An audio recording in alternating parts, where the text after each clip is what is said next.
मित्रांनो, घरोघरी मातीच्या चुली या मालिकेच्या नवीन लेटेस्ट एपिसोडमध्ये आपल्याला पुढे असं पाहायला मिळणार आहे की इकडे जानकी आणि ऋषिकेश पोलीस स्टेशनवरनं घरी आलेले असतात। त्यानंतर जानकी ऋषिकेशला म्हणते, मला वाटत नाही की पोलीसवाले लताबाईला सामील असतील, कारण मला असं वाटत नाही ती हे सर्व करू शकेन। ती खोटं बोलेन, पण एवढा मोठा गेम प्लॅन ती करू शकणार नाही। सांगू का, मला तर वाटत आहे या सर्व गोष्टींच्या मागे त्या लताबाईंचा नाही तर ऐश्वर्याचा हात आहे, कारण तिला मनामध्ये अशी भीती आहे, जर लताबाई मला भेटली आणि तिने मला सर्व सत्य सांगितलं तर ऐश्वर्या फसेन, या भीतीने तिने लताबाईला ह्यामध्ये अडकवलेलं आहे। आता मला त्या लताबाईला सापडावंच लागणार। जर ती पोलिसांना सापडली नाही तर मी स्वतः तिला सापडायला जाईल, कारण तिला अशी गोष्ट माहीत आहे जी मला माझ्या आईपर्यंत पोहोचू शकेन। त्यावर तो म्हणतो, तू कुठेही जाणार नाहीस, तू आता थोडा वेळ आराम कर। पोलीस आहेत ना, ते म्हणालेत ना, ते नक्कीच लताबाईचा शोध घेतील आणि त्या खोट्या पोलिसांनाही तुझ्या समोर आणतील। तू फक्त जास्त काळजी करू नको। त्यानंतर तो म्हणतो, मी आता जातो, मला बाजार समितीमध्येही जायचं आहे, कारण तिकडे बरेच शेतकरी बांधव आपल्या ऑफिसमध्ये येऊन थांबले आहेत, ते माझी वाट बघत आहेत। त्यानंतर ती म्हणते, तुम्हीही सांभाळून जा। त्यानंतर ऋषिकेश तिथनं जातो आणि ती जानकी तिथेच गार्डन एरियामध्ये थांबलेली असते आणि इकडे ती लताबाई देवाला प्रार्थना करते, म्हणते, हे शंभू महादेवा, आता तूच ती चिठ्ठी जानकीपर्यंत पोहोचव आणि जानकीला इकडे पाठवून दे।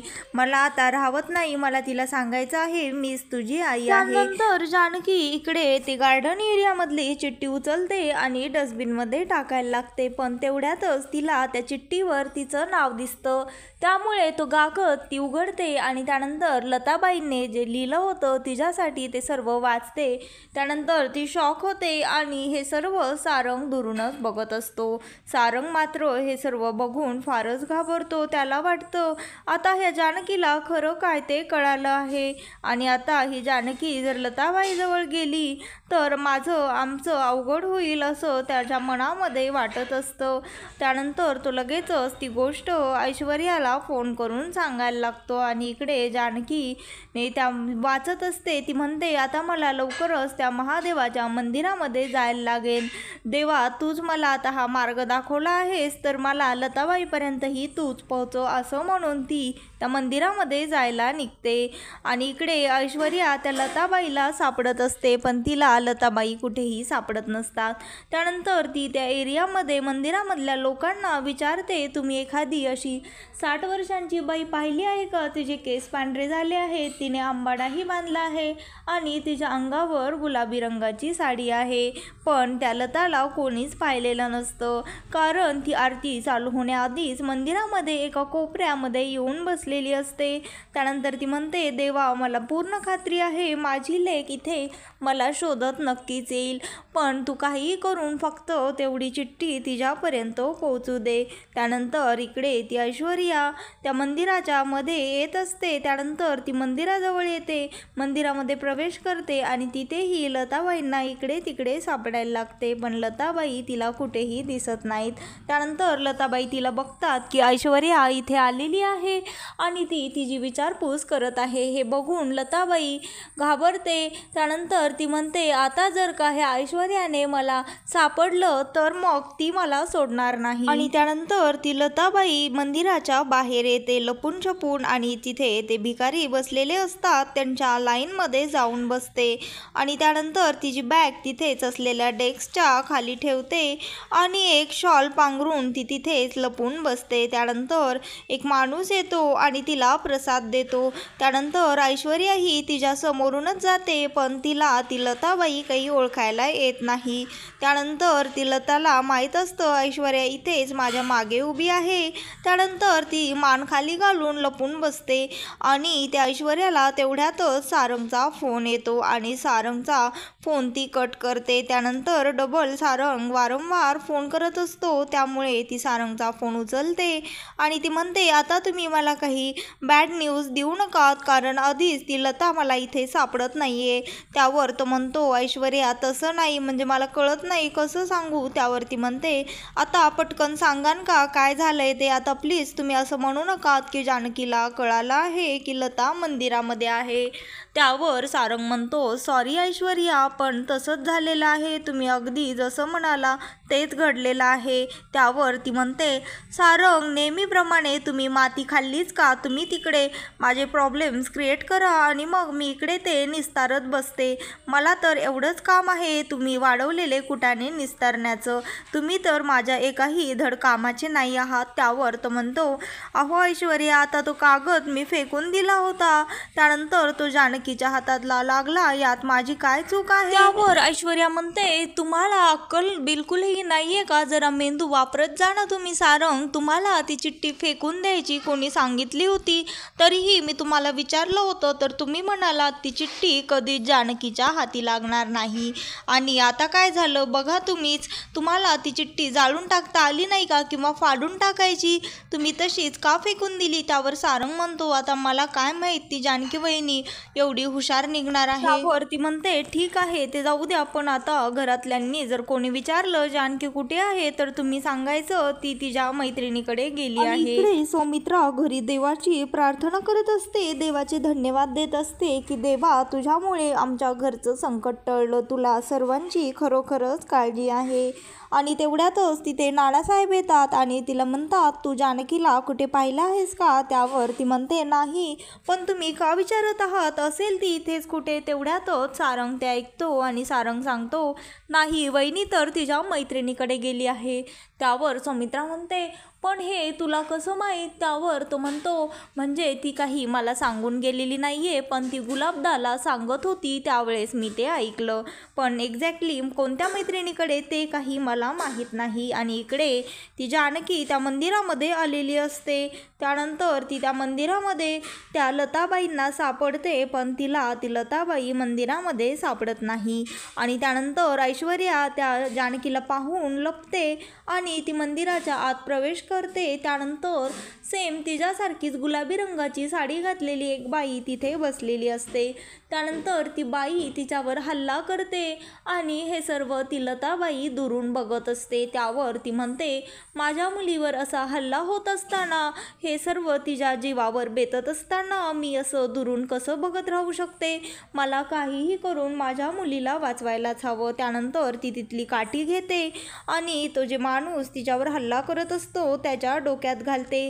त्यानंतर तो माणूस तिथनं पळून जातो आणि इकडे ती ऐश्वर्या ते सर्व बघत असते. त्यानंतर ती देवाला म्हणते, देवा, आता काही करून हिला इथनं कटव, नाहीतर माझा प्लॅन फिसकला. त्यानंतर ती मनाशीच म्हणते, आता ह्या जानकीचं मी काय करू? खरंच मला काहीच कळेनासं झालंय.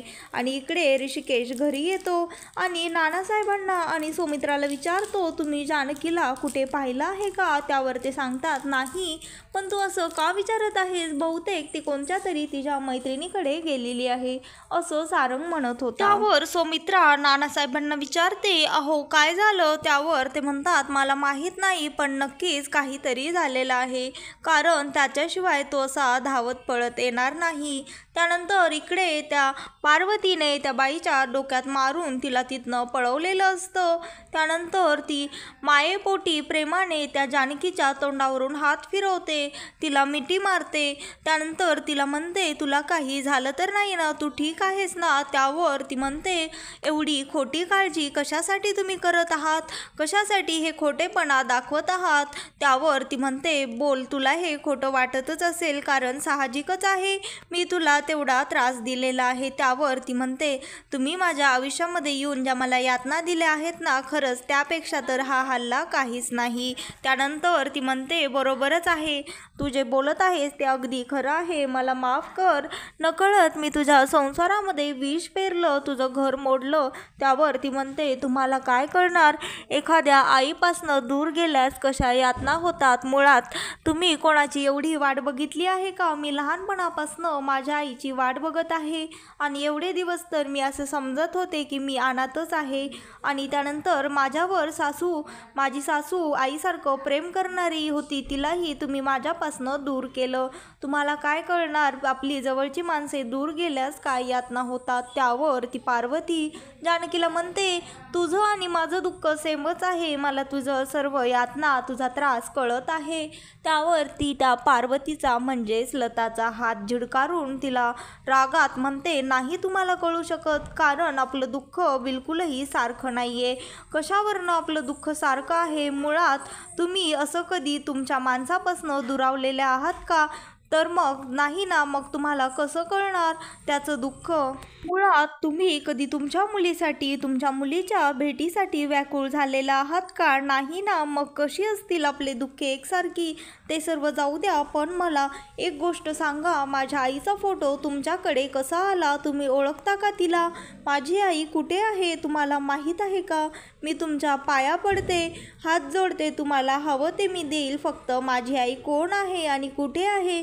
माझ्या आईचा फोटो तुमच्याकडे कसा आला मला एवढं सांगा. तुम्ही तिला ओळखता का? तिला पाहिलं आहेत का? कोण आहे माझी आई? आता मला वाट बघायला लावू नका, मी खूप वर्ष तिची वाट बघितली आहे.